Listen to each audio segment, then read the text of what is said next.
Hey guys, अब हम करने वाले हैं क्लास 10 का सोशल साइंस पेपर जो सेट 5 पे एक तरह से ये रिवीजन भी होगा एंड एक तरह से आपको याद भी होते चलेगा। ओके, आप जानते ही हैं आपका जो एग्ज़ाम है उसमें 50% आपको मॉडल से ही पूछा जाएगा।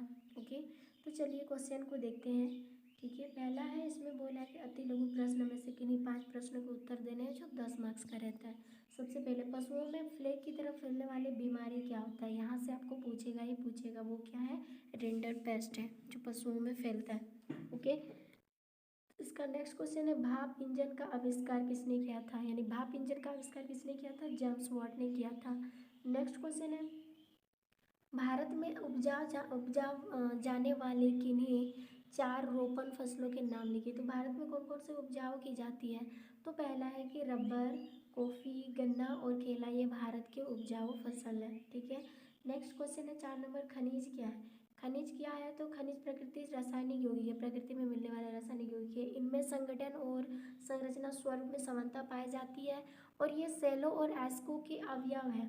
ठीक है, और इनकी उत्पत्ति भूगर्भ में हो रही है, यानी इनकी जो बनावट है वो भूगर्भ में हो रही है और भूवैज्ञानिक प्रक्रियाओं द्वारा इससे निकाली जाती है, हुई है। ठीक है, नेक्स्ट क्वेश्चन है 5 नंबर क्वेश्चन आपको राजनीति से पूछेगा। जैसे यहाँ पर बोले भारत में राजनीतिक दलों की संख्या कितनी होती है? तो मैं बता दूं, भारत में राजनीतिक दलों की जो संख्या है, यानी कि भारत के चुनाव के आयोग के नवीनतम प्रकाशन दिनांक यानी कि 23 सितंबर 2021 के अनुसार पंजीकृत में दलों की कुल संख्या 2858 थी, जिसमें से 8 राष्ट्रीय दल है और 54 जो है वो राज्य दल है और 2796 गैर मान्यता प्राप्त दल है।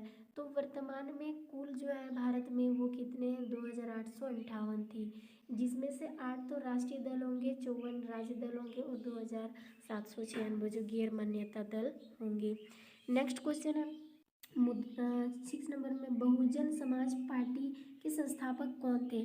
तो यहाँ पर बहुजन समाज पार्टी के जो संस्थापक थे वो थे कांसी राम। कौन थे? कांसी राम। नेक्स्ट क्वेश्चन है, मुद्रा को विनिमय का माध्यम क्यों कहा जाता है? तो मुद्रा को विनिमय का माध्यम क्यों कहा जाता है इसको समझ लीजिए यहाँ पर, क्योंकि मुद्रा विनिमय प्रक्रिया में मध्यस्थता का काम करती है, इसीलिए इसे विनिमय का माध्यम भी कहा जाता है। नेक्स्ट क्वेश्चन है, यहाँ पे आपको 5 प्रश्न देने होंगे जो 3-3 मार्क्स का है। नेक्स्ट है, G17 की स्थापना क्यों की गई थी? यानी G17 की स्थापना करने की रीज़न क्या थी? तो आंसर समझ लीजिए यहाँ पर, 50 और 60 के दशक में, यानी कि 50 और 60 के दशक में विकासशील देशों की पश्चिमी देशों की अर्थव्यवस्थाओं की प्रगति से कोई लाभ नहीं मिला था, जिस वजह से इसीलिए उन्होंने क्या किया था, विकासशील देशों ने अपना एक समूह बना लिया था जिनका नाम है 77 के नाम से जाना जाता है। अभी फ़िलहाल इसका 103 है, लेकिन अब इसका 77 पुराना नाम से ही जाना जाता है, इसमें भारत भी शामिल है। नेक्स्ट क्वेश्चन है, पहले विश्व युद्ध के समय भारत का औद्योगिक उत्पादन क्यों बढ़ा? ठीक है, क्यों बढ़ा इसका रीज़न समझिए। तो यहाँ पर है, पहले विश्व युद्ध के समय भारत का औद्योगिक उत्पादन इसीलिए बढ़ा क्योंकि अनेक प्रकार के दिए जाने वाले, जिनमें से प्रमुख निम्नलिखित है, कौन कौन सा है वो? प्रथम विश्व युद्ध में ब्रिटेन ऐसे उलझ गया कि उसका ध्यान अपने बचाव में लग गया और वह अपना भारत में अपने माल का निर्यात भी नहीं कर सका, यानी निर्यात नहीं कर सका, भेज नहीं सका, जिसके कारण भारत के उद्योगों को पनपने का सुअवसर मिला। यानी कि जब विश्व युद्ध चल रहा था उस समय ब्रिटेन को मतलब खुद बचने की उलझ में लग गया, जिस वजह से अपना सामान भारत में भेज नहीं सका और ऐसे में भारतीयों को काफ़ी इनका लाभ मिला था। दूसरा है, इंग्लैंड के सब कारखाने निर्यात की विभिन्न चीज़ें बनने की बजाय सैनिक सामग्री बनने में लग गई, इसीलिए भारतीय उद्योग को रातों रात एक विशाल देशी बाजार मिल गया। यानी कि इंग्लैंड जब युद्ध चल रहा था तो उस टाइम क्या हुआ, इंग्लैंड जो है वो चीज़ों को निर्यात करने से वो मना कर दिया, बल्कि वो सैनिकों के लिए सामग्री बनाने शुरू हो गया वहाँ के कारखाने में, और ऐसे में भारतीय रातों रात क्या हो गए, फेमस हो गए, यानी अपना बाजार बना लिया, देसी बाजार। तीसरा रीज़न है, एक विशाल देसी बाजार मिलने के अतिरिक्त भारतीय उद्योगों को मतलब कि उद्योगों को जब सरकार द्वारा भी अनेक चीज़ें जैसे फौज के लिए वर्दियों, बूट आदि बनाने का, टेंट आदि बनाने, घोड़ों के लिए अनेक प्रकार का सामान बनाने के लिए ऑर्डर मिल गए। तो उनमें जान आ गई, किनमें, भारतीयों में। जैसे जैसे युद्ध आगे बढ़ता गया, भारतीय उद्योग भी प्रगति करने लगा, अपने आपको विशाल सम्राट मतलब कि औद्योगिक क्षेत्र में विशाल बनाने लगा। उसके बाद इससे आगे क्या बोला है कि पुराने कारखाने, यानी पुराने कारखानों के साथ साथ बहुत सारे नए कारखानों भी खुल गए, जिसमें से उद्योगपतियों का ही नहीं वर्ण मजदूरों और कारीगरों का भी चंद हो गए। उनके वेतन बढ़ गए, जिसमें से उनकी काया पलट गई, मतलब उसके वेतन भी बढ़ गए। जैसे जैसे मांग बढ़ेगी वैसे वैसे उनकी मांग मतलब कि मजदूरों की मांग भी बढ़ेगी। तो प्रथम विश्व युद्ध में ब्रिटिश सरकार को फंसा देखकर भारतीय नेताओं ने स्वदेशी पर अधिक बल देना शुरू कर दिया, क्योंकि इनका दिमाग था वो फंस गया, तो वो अपने ही देशों पर ज़्यादा बल देना शुरू कर गया। भारतीय उद्योगों के लिए सोने का सुहागा वाली बात हो गई। बात समझ में आ रही है आपको? इस प्रकार प्रत्यक्ष या अप्रत्यक्ष रूप से प्रथम विश्व युद्ध भारतीय उद्योगों के लिए वरदान सिद्ध हुआ। और उन्होंने तो अपने युद्ध के लिए सैनिकों का सामान वगैरह फैक्ट्री वगैरह में बनने लगा, ऐसे में भारतीय लोग अपना फ़ायदा उठाने लगे। ठीक है, और नेक्स्ट क्वेश्चन है, भारत में लौह अयस्क के किन्हीं 3 क्षेत्र वितरण क्षेत्रों के नाम लिखिए। तो छत्तीसगढ़ यहाँ पर पहला है, कौन कौन सा? छत्तीसगढ़ में क्या मिलता है? इस राज्य में अधिकांश लोहा हेमाटाइट किस्म का है। और यहाँ बता दें, यहाँ के दुर्ग, बस्तर और दंतेवाड़ा के जिलों में लोहा उत्पादन किया जाता है। और बस्तर जिले में बेलाडीला रावघाट प्रमुख लोहा क्षेत्र पाए जाते हैं, यानी छत्तीसगढ़ में ये चीज़ें मिलते हैं। और झारखंड में क्या मिलते हैं? झारखंड में यहाँ के पश्चिमी और पूर्वी सिंहभूम जिले में लौह अयस्क निकाला जाता है। यहाँ के प्रमुख क्षेत्र गुआ और नोआमुंडी भी स्थित है यहाँ पर। ठीक है, और तीसरा है उड़ीसा। उड़ीसा में क्या मिला है?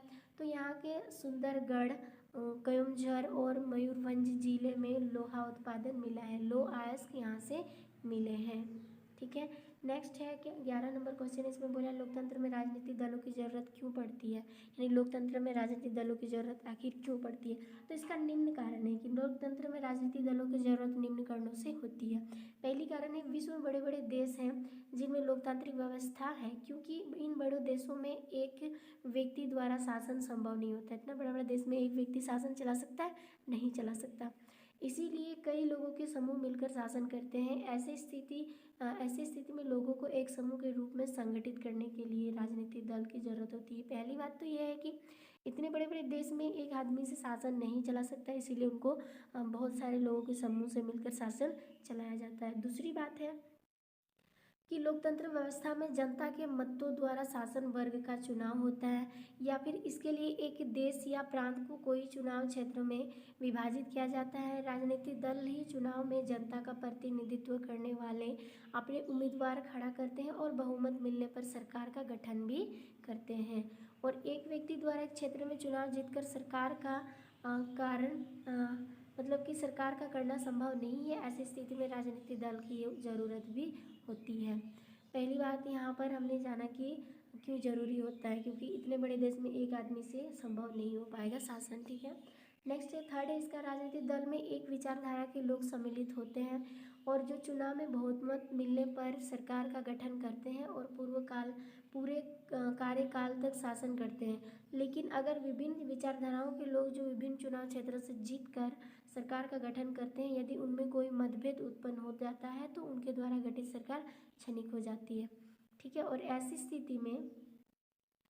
स्थिति में प्रभावी राजनीतिक दलों की ज़रूरत होती है जो सत्ता में आने पर ठीक से सरकार का संचालित भी कर सकते हैं। तो इस प्रकार हम कह सकते हैं कि लोकतंत्र को प्रभावी और दृढ़ बनाने के लिए राजनीतिक दल की भूमिका भूमिका निभाते, महत्वपूर्ण भूमिका जो है वो निभाती है।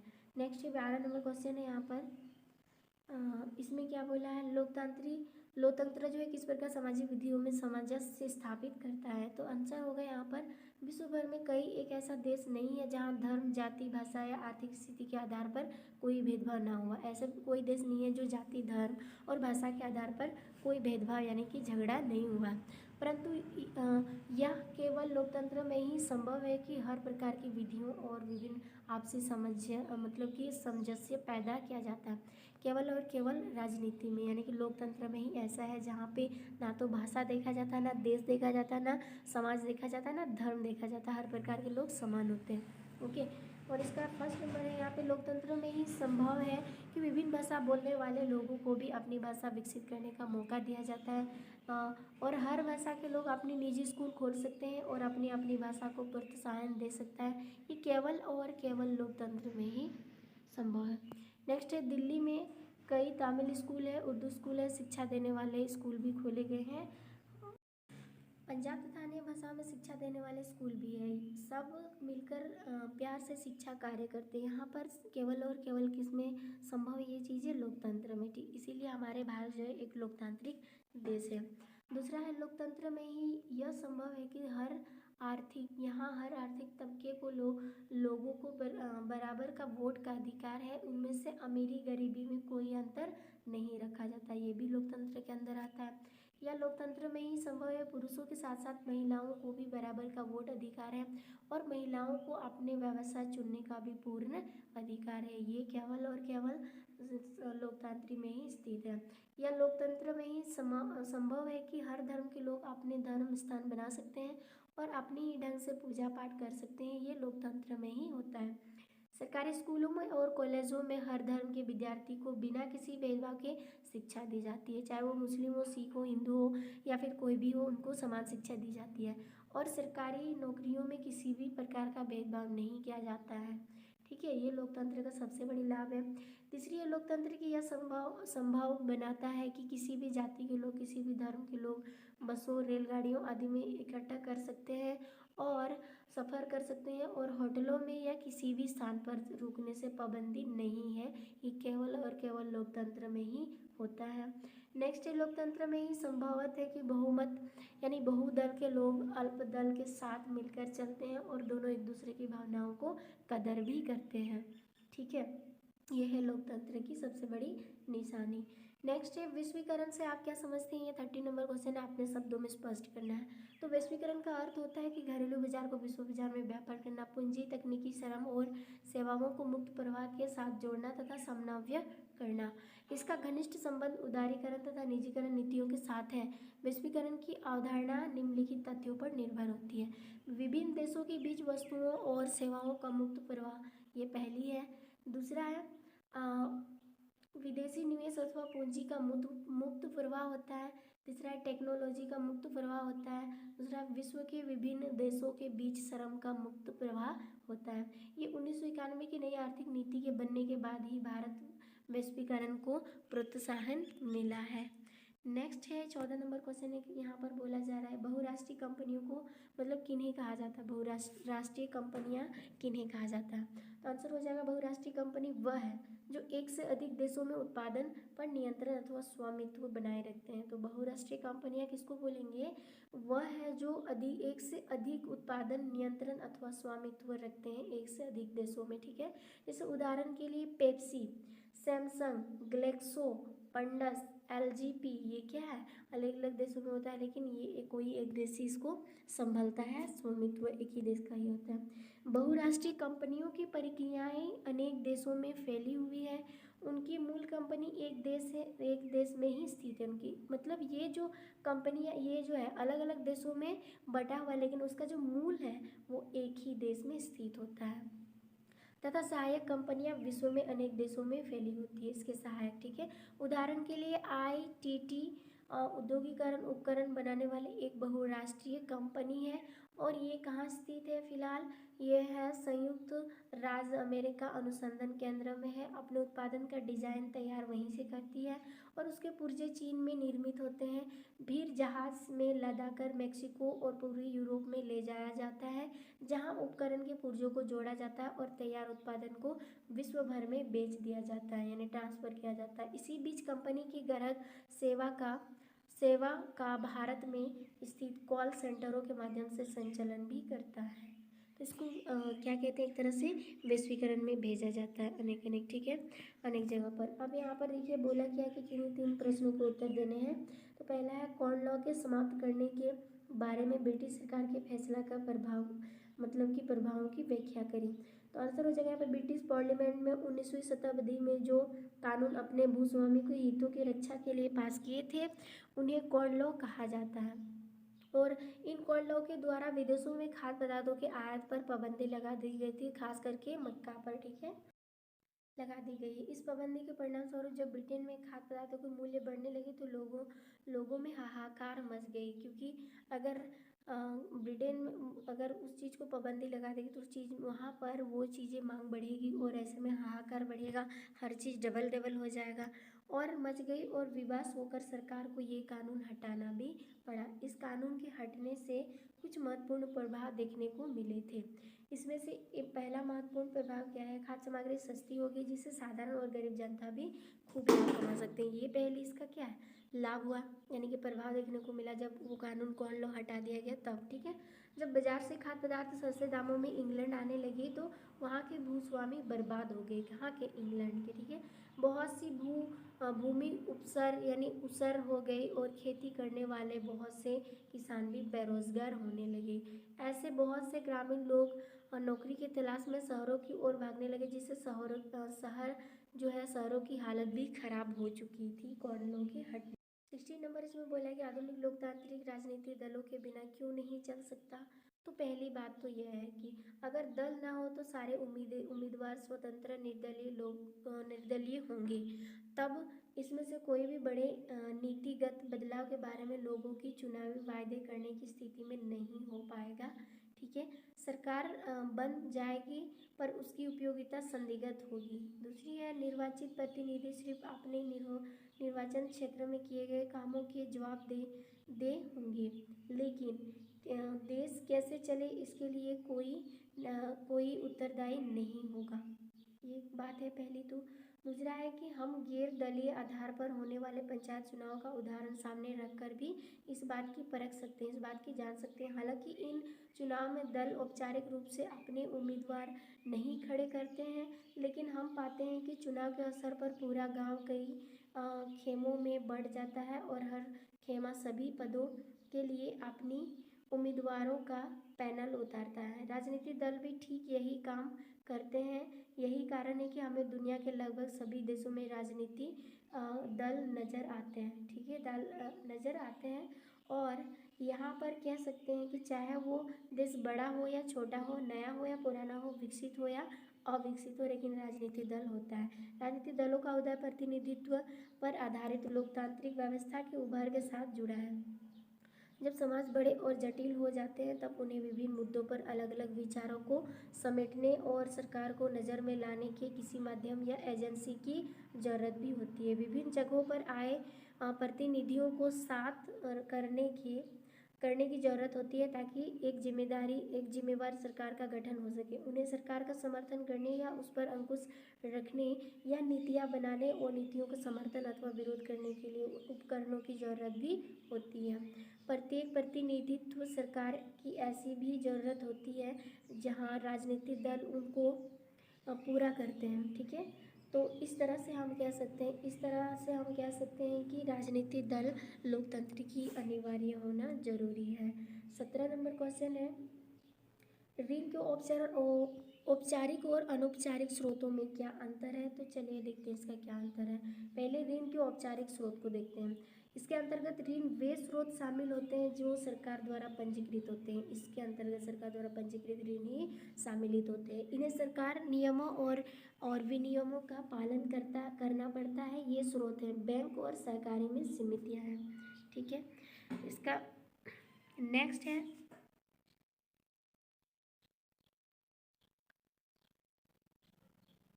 भारतीय रिजर्व बैंक ऋण के औपचारिक स्रोतों के कामकाज पर नज़र रखा जाता है। दूसरा, इनका उद्देश्य लाभ कमाने के साथ साथ सामाजिक कल्याण का भी होना जरूरी है। नेक्स्ट, ये समानताएं ऋण के औपचारिक स्रोतों के अपेक्षा ब्याज की दर मांगते हैं। इसका थर्ड है, इसका फिफ्थ है, ये कोई अनुचित शर्त नहीं लगाते हैं। ऋण का अनौपचारिक स्रोत क्या है, यहाँ पर समझ लीजिए। इसके अंतर्गत वे छोटे और छिटपुट इकाइयाँ शामिल होती है जो सरकार के नियंत्रण से प्रायः बाहर होती है। और यद्यपि इनके लिए भी सरकार नियम और विनियम होते हैं, परंतु यहाँ उनका पालन नहीं किया जाता है। ये स्रोत हैं सहकारी, व्यापारी, नियोक्ता और मित्र आदि। ठीक है। औपचारिक क्षेत्र में ऐसा कोई संगठन नहीं है जो ऋणदाताओं की ऋण क्रियात्मक को निरीक्षण करता है। और नेक्स्ट है, इनका एकमात्र उद्देश्य लाभ कमाना होता है। और ये औपचारिक उधारदाताओं को यानी उधारदाताओं की तुलना में ऋणों पर ब्याज की अधिक ऊंचाई दर जो है मांगा जाता है अनौपचारिक में। ठीक है। और ये केवल अपना लाभ को देखता है। नेक्स्ट, ये ऊंचाई ब्याज दरों में अतिरिक्त अन्य कठोर शर्तें जो है वो भी लगाते हैं। ठीक है। इसका 18 नंबर क्वेश्चन है कि भारत में चाय खेती कहाँ की जाती है और इसकी आवश्यक भौगोलिक परिस्थितियाँ क्या होती है, यानी किन परिस्थितियों में इनको बोया जा सकता है। पहले भारत में चाय की खेती जो है करने वाले प्रमुख देश है। सबसे पहले आता है असम, पश्चिम बंगाल, तमिलनाडु और केरल। ये 4 देशों में लगभग होती है। तो चाय उगाने की जो प्रमुख यानी कि अनुकूल परिस्थितियाँ हैं वो क्या है। चाय की खेती के लिए इसकी कृषि होती, किस तरह की मिट्टी चाहिए, लेटेराइट वाली और वाली ढलू भूमि भी उत्तम होती है।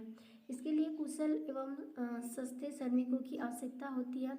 तीसरी बात है कि इसके लिए जो तापमान होगा वो 20 डिग्री सेल्सियस से 30 डिग्री सेल्सियस की आवश्यकता होती है।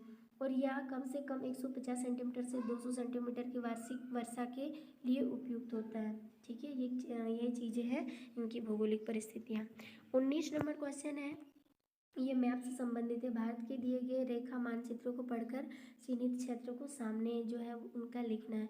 जैसे नवेली कोयला खान कहाँ है, झरिया यानी रानीगंज कहाँ है, दिगबोई कहाँ है, मुंबई हाई एवं सिगरेनी कहाँ पर है। तो चलिए यहाँ पर आपको मैप में दिख रहा है।